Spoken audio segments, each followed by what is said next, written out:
Hi,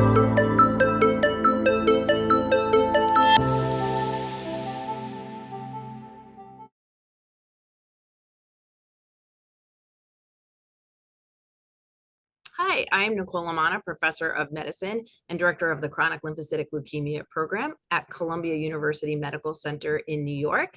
And I have the great pleasure of being joined today by one of my colleagues, Matt Davids. Matt, you want to introduce yourself? Sure. Hi, everyone. I'm Matt Davids. I'm the Clinical Research Director in the Division of Lymphoma at Dana-Farber Cancer Institute and an Associate Professor of Medicine at Harvard Medical School here in Boston, and I specialize in CLL. I want to thank Matt, of course, for taking the time today. What we're going to do is discuss one of the trials that he's been involved with, and that was presented at the American Society of Hematology meeting, the ASH meeting in San Diego in December. Matt, can you talk a little bit about, we're going to talk a little bit about Duvelisib, which is a PI3 kinase inhibitor in combination with Venetoclax. This was a study that you enrolled both relapsed refractory CLL patients and patients with Richter's. You want to tell everybody a little bit about the trial design and some of the preliminary results? Sure, and I'll go back a little further even and just talk about sort of the rationale for why we designed this study. So it goes back actually over a decade looking in the lab and trying to combine different drugs to see what combined the best. And it turned out that drugs like Duvelisib, these PI3 kinase inhibitors in the lab setting actually combine really well with Venetoclax. And so even though the field has moved toward using BTK inhibitors with Venetoclax, we were still really interested in this question of whether PI3 kinase inhibitors could work well with Venetoclax in patients. And we're particularly interested in patients who have already had BTK inhibitors, many of whom were included in this trial, to see whether this could be a good option. So that was sort of the inspiration to develop this trial. We already have an effective regimen with Venetoclax for patients who are in the relapse setting. That's Venetoclax with rituximab. And that's a great regimen, but it does involve 2 years of treatment and about 6 months of infusions with rituximab. So we decided to ask the question, given how good this combination of Duvelisib with Venetoclax was looking in the lab, could we shorten that time on treatment down to 1 year? And could we get rid of the infusions and have what we'd call an all-oral regimen, meaning that we're just using pills here to treat CLL? And so that was sort of the initial design. We combined the Duvelisib with Venetoclax for about a year. Patients who get to this undetectable minimal residual disease, or UMRD, would then stop both drugs, and they're hopefully in a very good remission at that point and would stay in remission for a long time.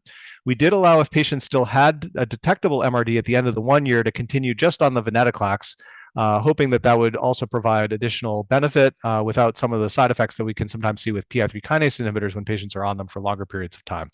And then we had 2 different groups in the study. A larger group of 29 patients with CLL, and then a smaller group of just 9 patients with Richter syndrome. Obviously, I think that this has a lot of appeal to many because we talk about the oral regimens with BTK and Venetoclax, and here you're using a PI3 kinase inhibitor.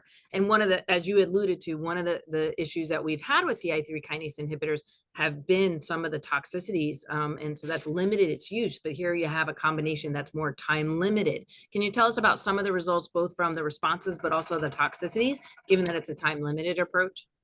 Yeah, absolutely. So, this was a difficult group of patients to treat because it was about half of the patients had TP53 aberration, which is the high risk form of CLL, and just under half of patients had already had a prior BTK inhibitor. We definitely saw some significant toxicities in some of the patients. We had pretty high rates of neutropenia, which is those low infection fighting cells. Actually, close to 80% of the patients had a more severe low neutrophil count. We did see diarrhea pretty commonly, and in about 13% of cases, it was more severe diarrhea. And we saw some of the other things like elevated liver tests, although not very serious in most cases. So, it was a little hard to predict on this study. Interestingly, some patients really had no significant side effects at all and kind of flew through, and other patients did struggle, especially early on, with some of these side effects. And so, I think the side effect profile of this regimen is not going to be for every patient, but there may be some patients, especially with close monitoring, who will be able to tolerate this. And I think the benefit of this regimen was very clear when you looked at the analysis of the responses. So, first of all, not only did almost every patient respond, 97%, but 62% of patients achieved a complete response, which is a pretty good rate for patients who are in this relapsed situation, including, again, patients with TP53 high-risk disease and patients who had progressed after BTK inhibitors. We also saw pretty high rates of undetectable minimal residual disease in close to half of patients. And many of the patients were able to achieve undetectable MRD at that 1 year time point and then stop therapy. So all of that was very encouraging. We also saw 3 of the 9 patients with Richter's syndrome who achieved complete remission. One of those patients actually moved into an allogeneic transplant, a bone marrow transplant after that, and is still doing well now, almost 3 years out from that. So, and that was a very challenging situation in a patient who had had, I think, 10 prior treatments for CLL. So I think overall this regimen was very effective, but did also have some significant side effects. It's probably not something that I would recommend routinely for all patients, but I think it is something to think about. Remember, both Duvelisib and Venetoclax are FDA approved, and so for the right patient, it could be an option to consider.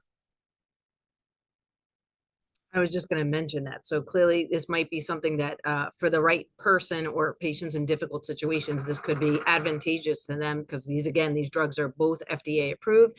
Duvelisib, of course, being just approved in the relapse refractory setting, but these are the patients that were on your trial that you treated. So certainly, I think that, it's nice to see that another study, we, as you alluded to, moved away from the PI3 kinase inhibitors, but under the right circumstances, it's an oral agent, very effective, and still could be for the right potential patient. So it's still good that we have that as a potential option for patients with relapse refractory disease.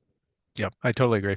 Excellent. Matt, thank you so much for sharing this data. Important study in our relapse refractory and our Richter's patients, right? Because we're always looking for new drugs for our patients with this very difficult diagnosis to try to better their therapy. So thank you for presenting this data today. Thanks, Nicole.